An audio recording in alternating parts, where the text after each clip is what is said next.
मोटू और उसका पत्नी दोनों मिलकर एक भैंस पाले थे। वे दोनों उस भैंस के दूध को बेचकर और अपने घर के खर्चे चलाते थे।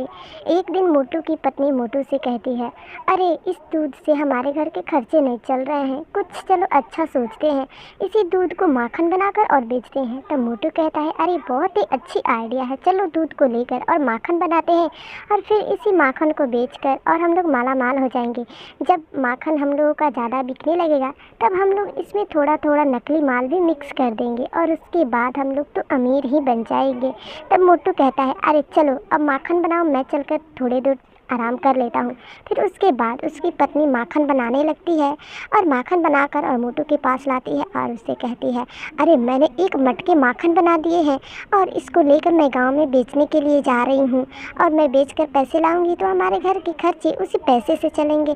फिर उसके बाद मोटू की पत्नी मटके को अपने सर पर रखकर और गाँव में माखन बेचने के लिए चल पड़ती है और वह धीरे धीरे होकर मटके लेकर और गाँव में जा रही थी। गाँव बहुत दूर उस गाँव से पड़ता था जहाँ पर वह माखन बेचना जाती थी।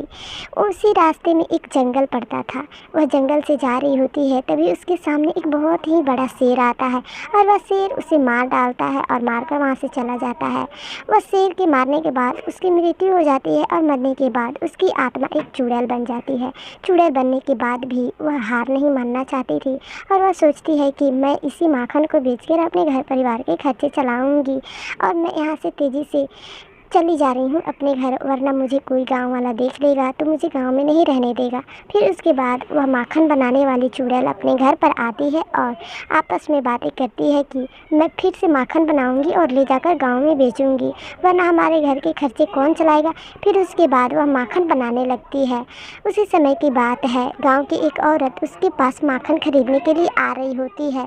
तभी वह देखती है कि अरे ये तो कोई मामूली औरत नहीं है, बल्कि ये तो एक चुड़ैल है और यह नकली माखन बना रही है। मैं तो गांव वालों से बताऊंगी कि यह एक चुड़ैल है और नकली माखन बनाकर बेचती है और गांव वालों को मूर्ख बनाती है।